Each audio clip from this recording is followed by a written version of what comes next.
Netizen.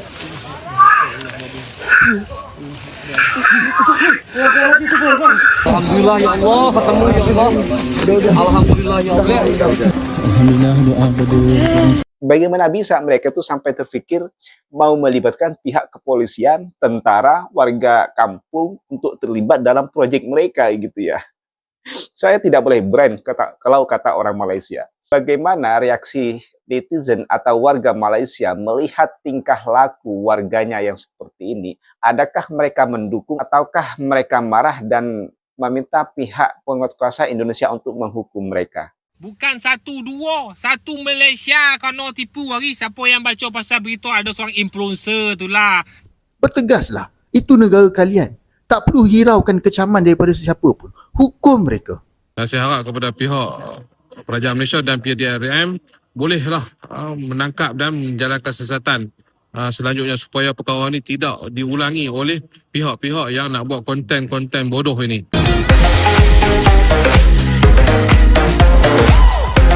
Hai, Assalamualaikum warahmatullahi wabarakatuh. Welcome back to my channel. Jumpa lagi dengan saya, Mr. Bas. Apa kabar Anda hari ini? Semoga dalam keadaan baik-baik saja, sehat walafiat, dan dimurahkan rezekinya. Amin ya rabbal alamin. Saudara, baru-baru ini media Indonesia, terutama media Malaysia, dihebohkan tentang kehilangan warga negara Malaysia di Indonesia, tepatnya di Bandung, di salah satu hutan. Orang yang hilang ini adalah salah satu anggota dari kumpulan influencer Malaysia, yang mana pada saat itu mereka sedang membuat konten mistis atau horor di salah satu hutan di Bandung. Ya, kemudian mereka menyiarkan, memberitakan bahwa salah satu anggotanya itu hilang di hutan itu. Dan tentu ini membuat heboh netizen, media-media baik di Indonesia maupun di Malaysia. Ya, netizen dan media percaya. Ya, kenapa tidak percaya? Karena mereka itu sampai-sampai melibatkan kepolisian, melibatkan tentara, TNI, serta melibatkan warga lokal, warga kampung untuk terlibat dalam pencarian temannya yang hilang itu. Ya, bagaimana netizen tidak percaya? Ya, tentu ini akan membuat netizen dan media itu semakin percaya bahwa betul-betul terjadi kehilangan orang di hutan itu. Sampai polisi, sampai tentara, sampai warga lokal, sampai ustadz pun ikut mencari di situ. Sampai dukun pun, paranormal pun dihadirkan di situ. Ya, tentu ini membuat orang semakin percaya begitu. Kalau di situ betul-betul terjadi kehilangan orang. Namun pada akhirnya apa yang terjadi pemirsa? Ternyata berita kehilangan orang itu ternyata palsu, ternyata kabar hoax, ternyata itu konten settingan yang mereka buat. Wow, hebat juga ya mereka ya. Sampai-sampai mereka melibatkan pihak penguasa Indonesia untuk terlibat dalam konten bohong mereka. Hebat ya, menurut saya hebat. Mereka sungguh-sungguh membuat konten begitu ya, meskipun harus menerima risikonya seperti ini. Dan bagaimana reaksi netizen atau warga Malaysia melihat tingkah laku warganya yang seperti ini? Adakah mereka mendukung ataukah mereka marah dan meminta pihak penguasa Indonesia untuk menghukum mereka? Bagaimana reaksi warga Malaysia? Nanti kita akan tonton bersama-sama reaksi para warga Malaysia. Namun sebelum kita menonton reaksi para warga Malaysia, kita tonton dulu cuplikan konten-konten mereka. Carian orang hilang dari warga negara Malaysia. Bantu Letnan 1 sampai polisi, tentara. Amil, Ujung Berung, Kelurahan Cisrupan. Kalau tahu akan start pencarian, kita ada polis dan tentera lain sudah kumpul. Jadi kita akan masuk ke dalam untuk sambungan daripada pagi tu dah settle. So yang malam ni polis akan panggil lebih ramai lagi untuk bantu pencarian Ika. Doakan yang terbaik, insyaAllah. Ya, nak cari ikan. Semoga dia jumpa lah. Kita tak tahulah nak cari ikan mana lagi. Sebab semalam pun dah pusing-pusing. Ni gelap lagi ni, tak tahu nak cari ikan macam mana. Mereka berakting pun macam betul gitu ya. Ya, korang ready untuk cari. InsyaAllah kita doa yang terbaik. Ya, sudah dilakukan pencarian. Masuk ke dalam, okey? Karena di sana ada dukun, Pak. Ini warga lokal, ustadz atau apa ya? Jadi, saya tunjukin yang di mana tentara. Terakhir lihat ya. Sampai dilakukan azan juga untuk menemukan temannya itu. Allahu Akbar, Allahu Akbar. La ilaha illallah. La ilaha illallah. La ilaha. Bagus juga ya aktingnya mereka nih. Allahu Akbar. Allahu Akbar. Allahu Akbar.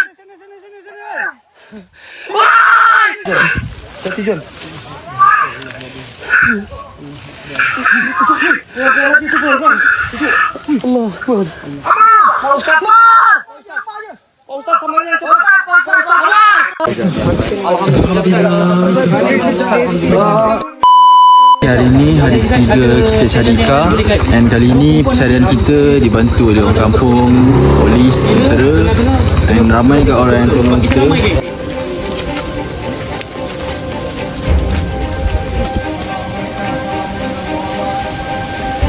Sampai ada paranormal juga ya di dukun membuat ritual seperti ini gitu ya. Itu kalau ada kita di Sunda itu kita harus panggil nama lengkap teman-teman.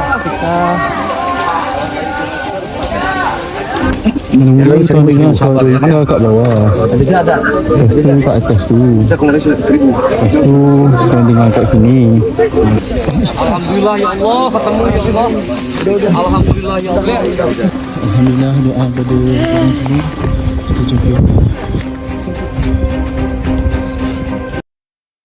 Ya, di luar konten palsu mereka, yang saya salut dari mereka adalah bahwa mereka itu betul-betul serius membuat konten gitu ya. Ya, saya tuh tidak boleh berpikir gitu ya. Bagaimana bisa mereka tuh sampai terpikir mau melibatkan pihak kepolisian, tentara, warga kampung untuk terlibat dalam proyek mereka gitu ya. Saya tidak boleh brand kalau kata orang Malaysia. Nampaknya mereka ini, tim influencer ini, mereka punya bakat untuk membuat satu film ya. Saya harap bakat mereka ini lebih diseriuskan lagi dan menjadi production house yang nantinya dapat menciptakan satu film horor gitu ya. Saya rasa kalau mereka punya bakat di situ, ya asah lagi bakatnya ya, membuat production house dan membuat project film di Malaysia. Oke, selanjutnya kita akan tonton bagaimana reaksi netizen atau warga Malaysia melihat tingkah laku influencer ini. Adakah mereka mendukung ataukah mereka mengecam, marah dan menuntut mereka supaya dihukum oleh pihak penguasa Indonesia. Oke, mari kita tonton bersama-sama reaksi warga Malaysia. Polis Indonesia mengesahkan pempengaruh media sosial Amar Muhammad Nazhan dan Aras menghasilkan kandungan palsu berhubung video kehilangan seorang rakan mereka di kawasan hutan di Bandung, wilayah Jawa Barat. Menurut Ketua Polis Panji Lukan, Komisioner Kurnia, hasil siasatan pihaknya mendapati dakwaan tersebut adalah palsu. Tambah beliau, kandungan itu dihasilkan kumpulan tersebut untuk meningkatkan jumlah tontonan dan pengikut laman sosial. Menjelaskan bahawa pempengaruh TikTok itu sudah memohon maaf, namun tegasnya Indonesia mempunyai undang-undang yang boleh mendakwa kesalahan tersebut atas kesalahan jenayah. Sementara itu, kumpulan pempengaruh itu juga difahamkan sudah berjanji kepada pihak berkuasa negara itu untuk tidak mengulangi perbuatan itu lagi. Polis Indonesia wajib menahan dan menghukum sekumpulan pempengaruh Malaysia yang telah menipu berkenaan kes kehilangan seorang wanita baru-baru ini semata-mata untuk buat konten. Mereka ini bukan sahaja menipu, bahkan mereka ini menyusahkan pihak polis Indonesia untuk mencari wanita tersebut. Itu belum lagi lah kalau kita nak kata tentang mereka ini merosakkan nama negara kita. Meminta maaf bukan tiket untuk tidak mengenakan hukuman ke atas mereka. Kalau tak ada hukuman yang dikenakan, percayalah, makin ramai pempengaruh dari Malaysia atau negara ASEAN akan buat benda yang sama nanti. Bertegaslah, itu negara kalian. Tak perlu hiraukan kecaman daripada sesiapa pun. Hukum mereka. Bukan satu dua, satu Malaysia kena tipu hari. Siapa yang baca pasal berita ada seorang influencer tu lah kan hilang konon nak buat paranormal dalam hutan, hilang rupa-rupa berita palsu. Bukan saya cakap mengak, polis Indonesia dah keluar kenyataan itu semua adalah cerita palsu. Buat malukan Malaysia. Ya la ilaha illallah Muhammadur Rasulullah. Bukan apa. Yelah kita ni dekat Malaysia ni mengharapkan supaya jumpa. Doakan supaya jumpa budak perempuan tu. Last konten semata-mata. Kono ambil tindakan macam ni. Bukan apa. Kalau tak konokan tindakan, besok buat lagi. Sebab berani, sebab tak ada tindakan, tak ada kono hukuman, sebab tu diberani buat macam tu. Sebab saya pun boleh katakan macam konten kereta jugalah. Tapi janganlah sampai nak menipu orang. Kau bayangkanlah masuk M-Star, masuk berita harian, betul tak? Masuk media, mengobarkan apa? Rakyat Malaysia hilang di Bandung dalam hutan. Kita ni beria doakan, ramai netizen apa? Berdoa supaya jumpa perempuan ni. Lah saya kena tipu. Alah cerita tipu. Lepas tu buat pula solat hajat. Konon-konon nak minta pertolongan daripada Allah SWT. Maknanya kalau cerita tu dah tipu, solat hajat tu pun tipu lah tu. Janganlah nak buat cerita-cerita macam ni. Kau pernah dengar tak kisah rakyat cerita pasal apa? Si pengembala kambing tu. Kau pernah baca tak? Mula-mula ngabar ke apa? Dia mengak kau sanyap. Kau tengok, gagak pun kau ti basah. Saya suruh sanyap pun dia sanyap. Ini kan manusia yang ada cerdik akal ni. Faham tak? Ambil kisah teladan pasal cerita rakyat si pengembala kambing tu. Pernah dengar tak cerita tu sekolah lu? Cikgu ada cerita tak? Kan mula-mula dia kabarkan apa? Kambing kau nak makan dekat serigala. Orang pun pergi tolong. Habis tu tipu lagi. Orang pun pergi tolong. Lah betul-betul kau nak makan. Satu orang pun tak tolong. Ambil kisah tu. Jangan suka menipu. Esok bila bondo berlaku betul-betul, orang dah tak percaya. Bukan apa, bila berita ni dah meluai, semua orang tahu. Siapa menyusah? Menyusahkan pihak berkuasa. Faham tak? Menyusahkan kedutaan. Dah risau pula ada rakyat Malaysia hilang dekat Bandung. Lah saya apa? Berita pasu. Jangan buat macam tu. Saya ingatkan diri saya dengan kau semua. Nak buat konten-konten juga. Tapi jangan sampai macam ni nak menyusahkan semua orang. Aku harap pihak polis Indonesia tak payah lepaskan budak-budak. Tak payah lepaskan. Tahan dekat sana. Tahan dalam lokap Indonesia tu. Boleh seminggu dua dulu. Biar dia duduk dalam tu dulu. Amboi, kau bayangkan sampai tahap tentera, sampai tahap polis Indonesia tolong masuk hutan nak cari budak-budak. Tapi lalas benda ni semua konten lakona semata-mata. Apa kebangangnya buat-buat kau ni pergi menyusahkan orang kat negara sebelah pula. Allahu Akbar. Siap buat konten sembahyang hajat tu ramai-ramai nak tunjuk realnya benda ni. Dekat negara kita ni kita faham lah. Dekat Malaysia ni kita faham sangat dah. Bila ada berita melibatkan buat-buat apa Am-Nazhan ni, kita tak payah cerita panjang. Kita tahu benda tu bohong. Kita faham sangat dah dekat negara kita ni kita tak kisah pun. Tapi bila melibatkan negara luar, negara Indonesia, melibatkan pihak berkuasa dia, tentera dia, masuk pula polis dia tolong masuk hutan, seolah-olah benda tu real punya, memang orang hilang betul. Memang memalukan lah, mengaibkan nama negara kita lah. Kau nak buat konten macam mana pun itu masalah kau lah. Tapi jangan sampai tahap kau menyusahkan orang. Kita boykot je lah buat-buat ni, memalukan nama negara. Kau tahu, aku harap sangatlah pihak berkuasa Indonesia tak payah lepaskan budak-budak ni. Tahan dulu. Okey, dan anda dilepaskan sekalipun, bila dia sampai dekat Malaysia, aku harap PDRM pula tangkap, sumbatlah lokap dulu. Memalukan nama baik negara kita pada orang luar. Okey. Assalamualaikum warahmatullahi wabarakatuh. Dekat sini nama saya Aras bin Abdullah dan ini Ahmad Nazhan. Saya selaku YouTuber Malaysia dan saya selaku TikToker Malaysia, dan kami ingin mohon maaf atas apa yang berlaku dan kami berjanji tidak mengulangi lagi. Senang orang buat salah minta maaf. Itu tak apa, itu hak kamu lah untuk kami minta maaf. Dan saya nak mohon kepada kerajaan Malaysia dan juga pihak PDRM untuk menangkap mereka ni setelah mereka tiba di Malaysia untuk buat siasatan lebih lanjut. Sebab perkara ni bukan perkara main-main, melibatkan nyawa, melibatkan embassy kedutaan Malaysia di Indonesia, dan juga melibatkan maruah negara kita lah. Konten-konten yang bodoh seperti ni dibuat untuk mendapatkan view, melibatkan keselamatan dan sebagainya. Dan saya harap kepada pihak kerajaan Malaysia dan PDRM bolehlah menangkap dan menjalankan siasatan selanjutnya supaya perkara ni tidak diulangi oleh pihak-pihak yang nak buat konten-konten bodoh ini. InsyaAllah itu saya daripada saya. Assalamualaikum warahmatullahi wabarakatuh. Oke, itu dia kumpulan beberapa reaksi warga Malaysia merespon tentang kelakuan influencer Malaysia ini, merespon tentang berita hoax yang disebar oleh konten kreator ini. Dan saya salut kepada warga Malaysia bahwa yang salah tetap salah, yang salah harus dihukum, harus ditindak. Mereka mendukung kalau influencer ini ditindak di Indonesia, dihukum sesuai undang-undang di Indonesia. Ya, yang salah tetaplah salah. Nah, ini yang saya salut dengan mentaliti warga Malaysia. Ya, meskipun warganya sendiri yang membuat salah, tapi mereka tidak mendukung. Yang salah tetap salah. Ya, tidak ada pembelaan di situ. Karena dirasa mereka ini telah membuat malu negara Malaysia, telah menjatuhkan marwah harga diri warga Malaysia. Begitulah kira-kira yang saya baca di postingan-postingan sosial media. Pada intinya mereka kesal dan marah atas perbuatan warganya ini dan meminta untuk dihukum oleh pihak penguasa Indonesia, oleh polisi Indonesia. Dan juga tadi ada yang mengatakan setelah mereka pulang ke Malaysia juga disiasat dan kalau boleh juga dikasih hukuman begitu. Dengan reaksi mereka yang seperti itu menunjukkan bahwa mereka itu betul-betul melihat ini tuh serius. Melihat kebohongan ini bukanlah suatu kebohongan yang remeh-temeh, tetapi harus betul-betul dihukum agar menjadi pelajaran bagi influencer yang lain, konten kreator lain, agar tidak diikuti oleh konten kreator lain dan tidak melakukan lagi di masa yang akan datang kalau case ini selesai dengan hanya permohonan maaf. Ya.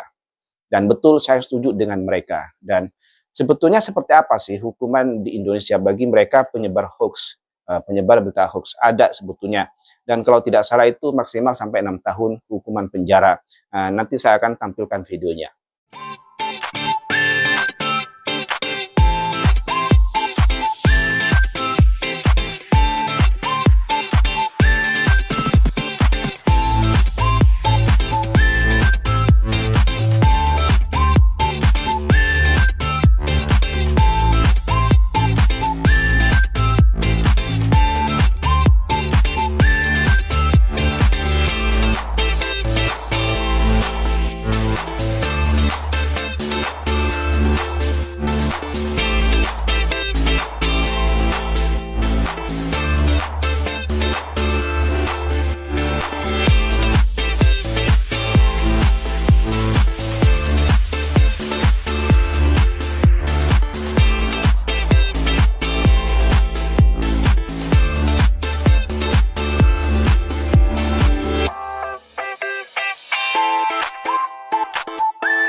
Oke, sebetulnya konten yang mereka buat, konten mistis, konten horor, seperti itu sebetulnya sudah biasa di Indonesia. Banyak sekali konten-konten sejenis di Indonesia dan memang lumayan ramai peminatnya di Indonesia nih kalau sudah berhubungan dengan konten-konten horor, konten-konten mistis. Cuman perbedaannya di sini adalah ya konten kreator Indonesia itu tidak seberani konten kreator Malaysia ini sampai-sampai melibatkan pihak penguasa, sampai-sampai melibatkan kepolisian dan tentara.